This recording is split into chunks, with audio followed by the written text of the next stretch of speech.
어르신을 돌볼 때 사실 제일 신경 쓰이고 또 중요한 게 바로 약 챙겨 드리는 거잖아요.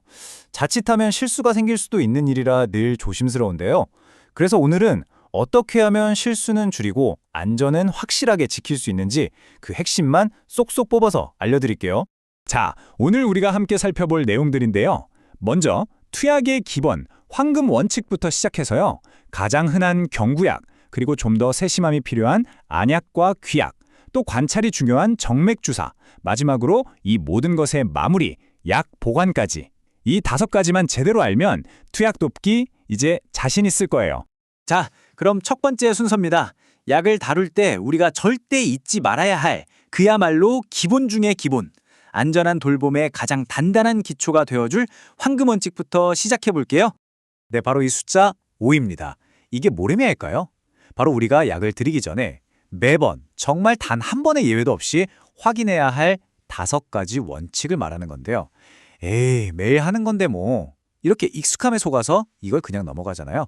그럼 가장 큰 실수가 바로 여기서 터져 나옵니다. 자, 바로 이겁니다. 정확한 대상자, 정확한 약물, 정확한 용량, 정확한 경로, 그리고 정확한 시간. 이게 마치 비행기 조종사가 이륙 전에 체크리스트를 확인하는 것과 똑같아요. 이 5가지 중에 단 하나라도 확실하지 않으면 절대 약을 드리면 안 되는 거죠. 일종의 최종 안전 점검표라고 생각하시면 딱 맞습니다. 자, 5가지 원칙을 확인했다고 끝이 아니에요. 어쩌면 더 중요한 게 남았죠? 바로 여러분의 세심한 관찰입니다. 약을 드시고 나서 혹시 이상 반응은 없는지, 약 드시는 걸 힘들어하거나 거부하시진 않는지, 또 유통기한 지난 약을 쓰고 있진 않은지, 이런 것들을 살피고 문제가 생기면 바로 보고하는 것까지가 전부 여러분의 아주 중요한 책임이라는 거 꼭 기억해 주세요. 좋습니다. 황금 원칙을 마음에 새겼다면 이제 실전으로 들어가 봐야겠죠? 우리가 가장 자주 접하게 될 경구약, 즉 먹는 약을 도울 때 어떤 점들을 조심해야 하는지 하나하나 짚어보겠습니다. 어르신들이 알약을 삼키기 힘들어하실 때가 많죠. 그래서 이거 좀 갈아드려도 되나? 이런 생각 한 번쯤 해보셨을 거예요. 근데 이거 정말 조심해야 합니다. 어떤 약들은 우리 몸에서 아주 천천히 녹도록 특수 코팅이 되어 있거든요. 만약 이걸 마음대로 갈아버리면 어떻게 될까요? 약효가 한꺼번에 확 나타나서 정말 위험한 부작용을 일으킬 수 있어요. 그러니까 반드시 의사나 약사에게 먼저 물어보고 결정해야 합니다. 절대 임의로 판단하시면 안 돼요. 안전한 투약은요, 사실 이런 정해진 절차를 꾸준히 지키는 것에서부터 시작돼요. 손 씻기 같은 기본적인 위생은 당연한 거고요. 약을 드리기 전엔 포장지에 적힌 이름이 맞는지 다시 한번 확인하고, 약을 드신 후에는 그냥 끝나는 게 아니라 혹시 심하게 기침을 하거나 구토를 하지는 않는지까지 잘 살펴보고 이상이 있으면 바로 보고하는 것. 이 모든 단계가 하나의 과정으로 연결되어 있는 거죠. 알약, 가루약, 물약 다 먹는 약이지만 다루는 방법은 조금씩 달라요. 예를 들어 알약은 약병에서 뚜껑으로, 뚜껑에서 손으로 이렇게 옮기는 게 좋아요.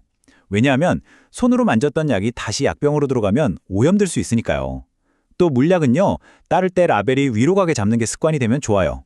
그래야 약물이 흘러서 라벨이 지저분해지거나 글씨가 지워지는 걸 막을 수 있거든요. 이런 작은 차이가 안전을 지킵니다. 정말 사소해 보이죠? 약병 뚜껑 안쪽이 위를 향하게 놓으세요. 이게 왜 중요하냐면요.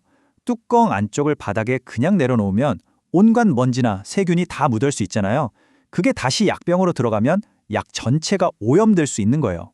그러니까 이 간단한 습관 하나가 생각보다 훨씬 중요합니다. 자, 먹는 약에 대해 알아봤으니 이번에는 좀 더 섬세한 기술이 필요한 안약과 귀약으로 넘어가 볼게요. 이건 정말 정확한 위치에 딱 넣어야 효과가 있기 때문에 조금 더 집중이 필요합니다. 안약을 넣을 때 우리가 가장 신경 써야 할 원칙이 뭔지 아세요? 바로 오염 방지입니다. 점안기 끝이 눈꺼풀이나 속눈썹에 딱 닿는 순간 바로 세균에 오염될 수 있거든요. 그리고 그 오염된 점안기를 다시 쓰면 눈에 감염을 일으킬 수 있는 거죠. 그래서 여기 나오는 단계들, 눈을 닦는 방향부터 약을 떨어뜨리는 높이까지 전부 다 이 오염을 막기 위한 과정이라고 보시면 돼요. 자, 여기서 꼭 기억하셔야 할 포인트. 안약은 눈동자, 즉 각막에 직접 떨어뜨리는 게 아니에요. 아래 눈꺼풀을 살짝 당기면 이렇게 작은 주머니 같은 공간이 생기잖아요. 바로 결막낭이라고 부르는 이 공간의 중앙에 똑 하고 떨어뜨리는 겁니다. 그래야 자극도 덜하고 약도 잘 퍼져요. 안연고도 기본 원리는 안약과 비슷해요. 결막낭에 투여하는 건 똑같은데요. 방법이 약간 다르죠. 튜브에서 처음 나오는 연고는 살짝 짜서 버리는 게 좋고요. 그리고 눈 안쪽에서 바깥쪽을 향해서 한 2cm 정도 쭉 짜 넣는 거예요. 그 다음엔 눈을 감고 안구를 이리저리 움직여 주시면 연고가 눈 전체에 골고루 퍼지게 됩니다. 귀에 약을 넣을 땐 이 동작이 핵심입니다. 귓바퀴를 잡고 살짝 위로 그리고 뒤쪽으로 당겨주는 거예요. 왜 이렇게 하냐면요. 성인의 귀는 S자 모랑으로 구부러져 있거든요. 이렇게 당겨주면 그 구부러진 귀 길이, 즉 웨이도가 일자로 쭉 펴지면서 약이 안쪽까지 제대로 들어갈 수 있게 되는 거죠. 자, 이번에는 정맥 주사입니다. 이건 앞서 다뤘던 약들과는 성격이 완전히 달라요. 요양보호사는 절대 주사를 직접 다루면 안 되거든요. 그래서 무엇보다 우리가 할 일과 절대 하면 안 되는 일의 경계를 명확하게 하는 게 정말 중요합니다. 네, 다시 한번 아주 강하게 강조할게요. 정맥 주사를 놓고 속도를 조절하고 빼는 모든 과정은 전부 의료 전문가의 일입니다. 우리의 역할은 주사를 다루는 게 아니에요. 그럼 뭘 해야 할까요? 바로 관찰하고 보고하는 겁니다. 문제가 없는지 계속 살피고 아주 작은 이상이라도 발견되면 즉시 의료진에게 알리는 것. 이게 우리의 가장 중요하고 유일한 임무입니다. 바로 이 표에 여러분의 역할이 명확하게 나와 있습니다.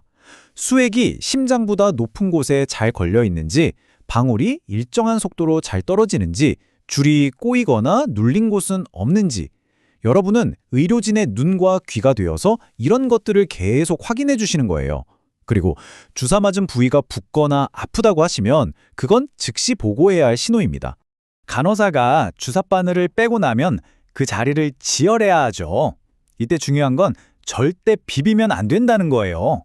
왜냐하면 문지르면 약한 혈관이 터져서 시퍼렇게 멍이 들 수 있거든요. 그냥 솜으로 1, 2분 정도 부드럽게 꾹 눌러주는 것. 이게 가장 올바른 방법입니다. 자, 이제 거의 다 왔습니다. 약을 안전하게 드리는 것까지 성공했다면 마지막으로 한 가지가 더 남았어요. 바로 약 보관입니다. 약을 올바르게 보관하는 것까지가 안전한 투약의 완성이자 다음 투약을 위한 시작이라고 할 수 있죠. 약도 음식처럼 어떻게 보관하느냐에 따라 상태가 달라져요. 약효가 떨어질 수도 있고 심하면 변질될 수도 있죠.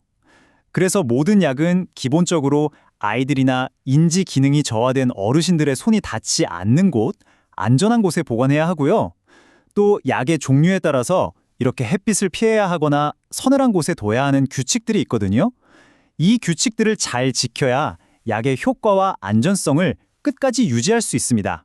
자, 오늘 내용을 한번 정리해 볼까요? 모든 투약의 기본은 5가지 원칙을 지키는 것에서 시작하고요. 우리는 약을 들인 후에도 계속해서 변화를 관찰하고 보고해야 합니다. 먹는 약, 안약, 귀약은 각각 올바른 기술이 필요하고 정맥주사는 관리자가 아닌 관찰자의 역할이라는 점 꼭 기억하시고요. 마지막으로 올바른 보관까지가 안전한 투약의 완성입니다. 결국 이 모든 과정이 하나로 연결되어 있는 거죠. 오늘 정말 중요한 내용들을 함께 살펴봤는데요. 오늘 배운 것들 중에서 이건 내가 내일부터 당장 실천해야겠다 하고 마음먹은 게 있으신가요? 이 명확하고 구체적인 단계들을 하나씩 실천해 나감으로써 여러분은 단순히 주어진 일을 하는 것을 넘어서 소중한 분들의 건강과 안전을 지키는 든든한 수호자가 되는 겁니다.